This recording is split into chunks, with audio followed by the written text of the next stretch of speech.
We didn't completely stick to our storyboard. For example, we added some close-ups of the characters' faces to show their emotions better, as we're not really using any dialogue.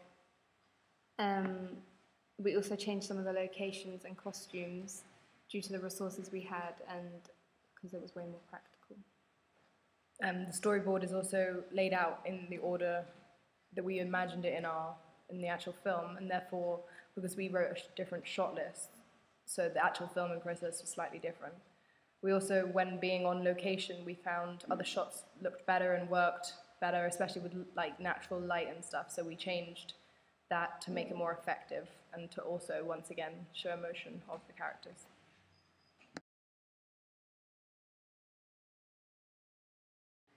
Were there any continuity issues with the clothes, weather, and props?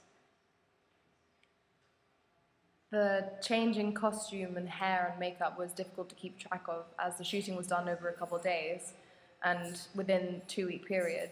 We adapted to this and changed the costume each time to make it effective in the way that we were trying to make the effect of changing days over the year. So the different costumes didn't matter to what we were producing.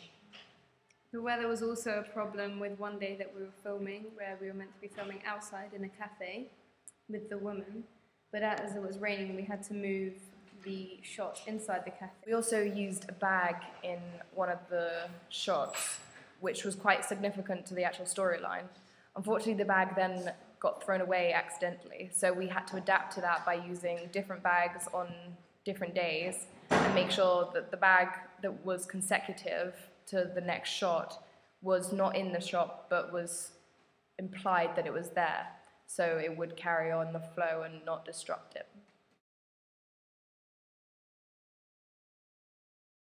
How effective was your organisation of equipment and props?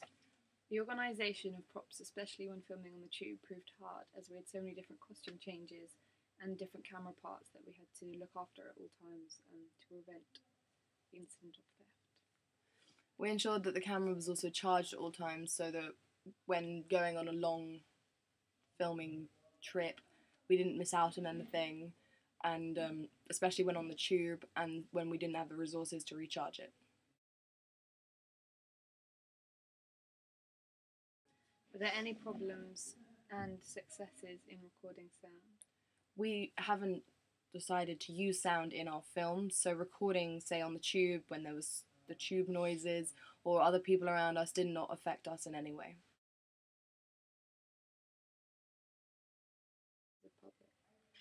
On long shooting days, the actors became tired and frustrated, and they didn't really owe us anything because we weren't paying them, so they started messing around a little bit, and it was frustrating, but we got them to help us out in the end. But what was good is, as Louise was both a cast member and a crew member, she knew exactly what we were trying to do, and she could help out with the other actors and like give them pointers and stuff, which was good.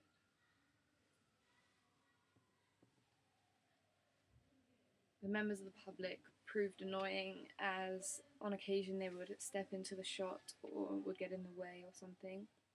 For example, one time when we were shooting in the coffee stall, this builder in a big fluorescent jacket walked into the shot, but we simply just fixed it by reshooting that scene.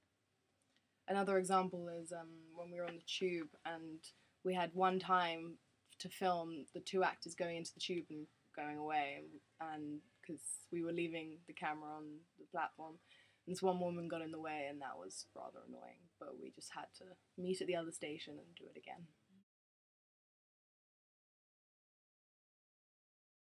Was the shooting schedule and planning effective? We stuck quite well to the shooting schedule and the shot list. One problem we had was one day when we were trying to shoot the cafe scene with just the woman, it was raining and we were planning to do it outside, but we just had to move it inside the cafe instead of outside, but it was fine because the light works nicely and it was okay. Another problem was when getting permission for the tube. We thought we would have it on 1 week, but it turned out there was more problems with getting the permission, and so we had to film a week later, which was a change to our shooting schedule. Were there any health and safety issues? The issues we had to think about was the safety of the camera, protecting it from the rain if it was raining, and all the other equipment. So we made sure that we had the camera on us at all times, and if it was raining, we would either stop shooting or move inside. We also had to think about the health and safety of our actors, so we would give them breaks and make sure they were fresh and stuff like that. We also had to get permission to even film on the tube, which was done after a application form and handing in a public liability insurance from the school, so that we had insurance if anyone was hurt in the making of the movie. Which adds to the tube itself. We had to be careful of looking after all our stuff while filming on the tube, and to avoid risk of theft, and also to just not lose anything. How many takes did you have of each shot and why? At the beginning of filming, the first day was at Louisa's house and there was a scene with an alarm clock. And we had to wait until it got to 6 a.m. exactly in the alarm clock to slap it down. But that took us a long time as we had really never shot anything before this. We were both new, and so it did take us quite a lot of times. But throughout the week of filming, we gained confidence and we kind of knew what to do more, so we had less and less takes of each shot. Another issue of how many takes we had while filming was when we were filming in the elevator, we had to wait for the lift to come each time because other people, members of the public, were using it. We also had to wait for it to close, so we had the effect on film, which we...